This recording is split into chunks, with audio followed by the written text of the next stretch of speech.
राम राम सभी साथियों को। मैं रवि अहलावत आज एक ऐसी कुंडली का विश्लेषण करेंगे जो कि बेहद खास है और इसमें कई तरह के योग शामिल हैं, अच्छे भी हैं और बुरे भी हैं। तो किस तरीके से इस कुंडली को पढ़ा जाए, आज इसके ऊपर बात करेंगे। जो स्क्रीन पर आपको कुंडली दिखाई दे रही है, इस कुंडली के अंदर सबसे पहला योग जो हमें देखना चाहिए उसको कहते हैं शुक्र और राहु का मेल 12वें घर के अंदर। और ये शुक्र राहु का मेल 12वें घर के अंदर कर्क राशि में होकर के बैठा है। जब भी शुक्र और राहु आपस में मिलेंगे कुंडली के अंदर, तो इनको सीधा सीधा शुक्र और मंगल दोनों को खराब करना है। शुक्र राहु ने सबसे पहले शुक्र को खराब करा और मंगल को भी खराब किया। तो अब इस इंसान की कुंडली में, जिंदगी में शुक्र और मंगल के फल कमजोर होंगे। लेकिन मैंने एक और बात बताई कि शुक्र और राहु कर्क राशि के अंदर बैठे हैं।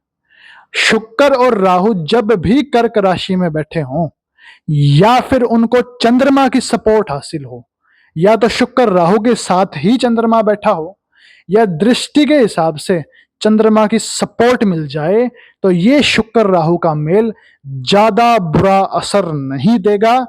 20% से 25% तक बुरा असर दे सकता है, लेकिन ज्यादा बुरा असर नहीं देगा। लेकिन अगर चंद्रमा की सपोर्ट भी हासिल नहीं है और ना ही कर्क राशि के अंदर बैठा है, तो ये शुक्र राहु का मेल पूरा टोटली बर्बाद और शुक्र और मंगल के फल पूरे कमजोर कर देगा। तो ये शुक्र राहु के मेल में एक खास हिदायत ये दी जाती है कि शुक्र राहु के मेल वाला अगर घी खाना छोड़ दे, घी ना खाए, मक्खन ना खाए, दूध ना पिए, तो ऐसा इंसान बड़ी जल्दी ही बहुत बड़ी बड़ी बीमारियों का शिकार हो जाएगा। और कोई भरोसा नहीं कि वो कितनी बड़ी बीमारियों का शिकार होगा। लेकिन इसके लिए हिदायत सबसे बड़ी यही है कि घी और दूध पीना ना छोड़े, वरना बीमारियों का बड़ी जल्दी शिकार होगा। तो ये हिदायत है इन लोगों के लिए। और शुक्र राहु का मेल इसमें ज्यादा बुरा नहीं है, तो थोड़ी सी भी हिदायत अपनाई तो बहुत ही अच्छे असर इसमें मिल जाएंगे। और इस योग का जो असर होता है वो ये होता है कि ये इंसान की आदतें खराब करवाता है। यही वे लोग होते हैं जो अपने हाथों से अपना शरीर बर्बाद करते हैं। और इन्हीं लोगों की जो मैरिड लाइफ होती है, उनमें कहीं ना कहीं पंगे हो जाते हैं, लेकिन इस कुंडली के अंदर ज्यादा नहीं होंगे क्योंकि ये कर्क राशि में बैठे हैं, इसीलिए। लेकिन थोड़ा बहुत बुरा असर फिर भी दे देंगे। ये इस कुंडली की प्रेडिक्शन है। फिर दूसरा योग जिसको कहते हैं चंद्र और केतु का मेल छठे घर के अंदर। चंद्र केतु का मेल जब भी छठे घर के अंदर होगा, तो इसने सबसे पहले बुध को खराब करना है। चंद्र केतु जब भी आपस में मिलेंगे और छठे घर के अंदर मिलेंगे, तो बुध को खराब कर देंगे और साथ ही साथ बृहस्पति को भी खराब कर देंगे। तो अब ये जो बुध खराब है, बुध खराब होकर के बैठा है सेकंड हाउस के अंदर। सेकंड हाउस के अंदर जब भी बुध खराब हो, तो ये इंसान को कफ की दिक्कत देगा, खांसी जुकाम की दिक्कत देगा। ये जो छाती वाला पोर्शन है हमारा और ये गले वाला पोर्शन है, इसमें कफ की दिक्कतों से इंसान परेशान ही रहेगा। और 17 से लेकर के 34 साल की उम्र के बीच में कफ की दिक्कत, खांसी जुकाम की दिक्कत कभी ठीक ही ना होगी। और ये लोग इस दिक्कत से हमेशा ही परेशान रहते होंगे। थोड़ा सा ठंडा खाया, जिंदगी में कफ पीछा ही नहीं छोड़ेगा। ये इस कुंडली की प्रेडिक्शन है।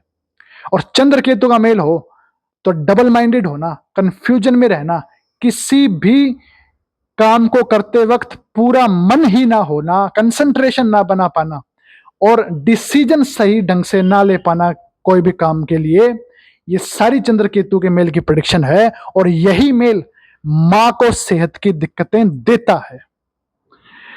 और जो तीसरा योग है इस कुंडली का सबसे खास, जिसको कहते हैं मंगल चौथे घर का और दूसरे और छठे घर में ग्रह बैठा है।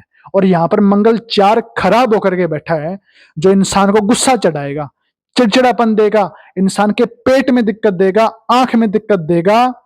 और यही मंगल 4 इंसान की मां को भी सेहत की दिक्कतें देगा। यह भी इस कुंडली की प्रेडिक्शन है। फिर एक खास योग बृहस्पति 8वें घर का। बृहस्पति जब भी 8वें घर के अंदर हो तो दादा के सुखों में तो भले ही कमी कर दे, लेकिन पिता का सुख ये बड़ा शानदार देता है और पिता के सुख में कोई कमी नहीं करता। बेटा और पिता दोनों ही लंबी उम्र के मालिक होते हैं, बशर्ते बुध 9वें घर के अंदर ना हो। अगर बुध ही 9वें घर के अंदर आ गया बृहस्पति 8 के वक्त, तो बृहस्पति 8 लंबी उम्र की बजाय उम्रें कम कर देगा, खुद बेटे की भी और पिता की भी। इस बात का ख्याल रखना चाहिए। और सूर्य लगन के अंदर भी बैठा है इस कुंडली के अंदर, सूर्य पहले घर का। सूर्य पहले घर का इंसान को धार्मिक विचारों का बनाएगा। सूर्य पहले घर का इंसान को पुराने विचारों का मालिक बनाएगा। जो पुराने विचार हैं, जो धार्मिक विचार हैं, वो सोच देगा, परोपकार की सोच देगा, दुनिया की भलाई की।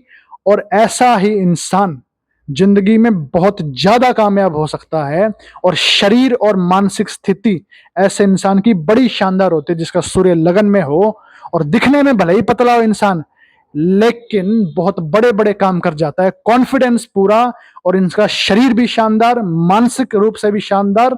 और इंसान दिखने में लेकिन पतला होता है, दिखने में कमजोर होता है। यह सूर्य लगन की खासियत है। तो कुल मिलाकर अगर हम देखें तो ये कुंडली शानदार है, लेकिन कुछ कमियां हैं, जैसे कि मैंने शुक्र राहु की बताई, वो भी हालांकि कम है। लेकिन चंद्र केतु की जो खराबी है वो बहुत बड़ी खराबी है। चंद्र केतु का अगर इलाज होता रहा और मंगल 4 का इलाज होता रहा तो ये कुंडली बेहद शानदार। और शुक्र राहु का भी इलाज करना पड़ेगा।